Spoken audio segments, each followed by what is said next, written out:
I want to talk to you today about missing person cases. And today I'm stood on Bell Branch Road.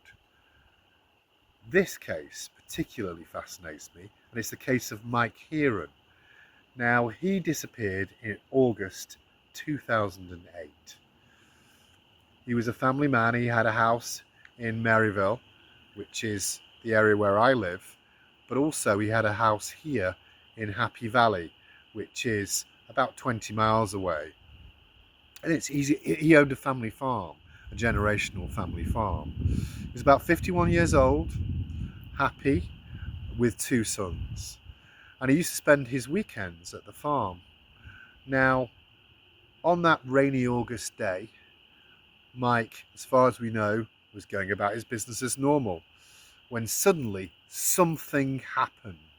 Something which continues to be a mystery to this day. Something which caused him to disappear just like that. He was driving his car, we know that. It was left abandoned, and in his car was his wallet and his glasses.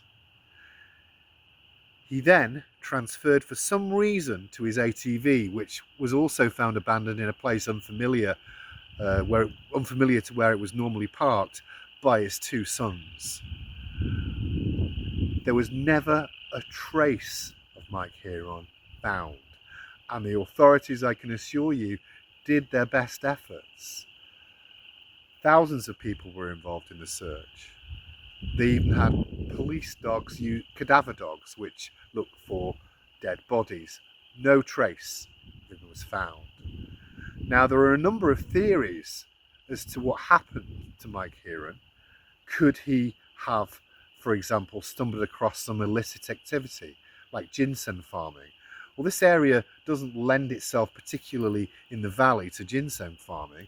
It's a low valley ridge and open fields, and there are plenty of other places where ginseng farmers would be more effective, I think.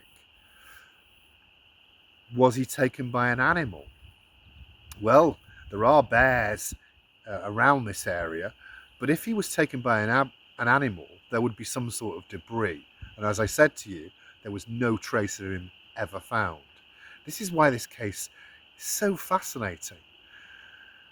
It's only less than 20 miles as the crow flies from the famous Dennis Martin case, the 1969 case of a 6-year-old boy who disappeared in Spence Field, a place I've been to on 2 occasions now, while he was picking blueberries with his family. And in that case, even the Green Berets were involved, and yet no trace of Dennis Martin was ever found. And theories propound about him too. Was he, for example, taken by some feral people? We may never know. But with Mike Hearon, this is a much newer case, relatively speaking. And there is some sort of foul play, I would suggest. Obviously, I'm speculating. But I think with Mike Hearon, he saw something. And that caused his blood to rush to his head. His family, his sons, describe him as a sort of fearless individual, which I find interesting as well. He went after something in his ATV, and that something, I think, took him. We may never know an answer to the question, but I like coming back to this area and exploring. And it's on the edge of the national park. And I'll take you to the national park area so you can see the terrain for yourself. And hopefully one day there will be answers to this mystery.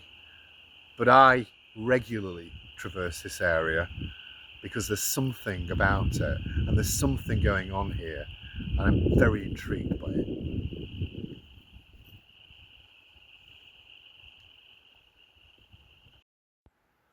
So I mentioned earlier that Mike Hearon's farm and the area where he disappeared is right on the edge of the national park. Well, right now I'm in it. And I thought, in order for you to understand a good deal about the story, it was important for me to come here so you could see the terrain. So just follow me for a few minutes and have a look around as we go.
So now that you've seen the area, what are your thoughts on the disappearance of Mike Hearon?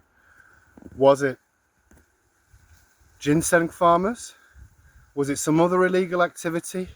Did he just choose to vanish? Was it something else? Something yet unexplained? And something more intriguing and even more sinister, I would suggest. Let me know. Put any comments you'd like, or you can email me. I'm always fascinated to know your opinions. And nobody's an expert, nobody's sure. We're all speculating.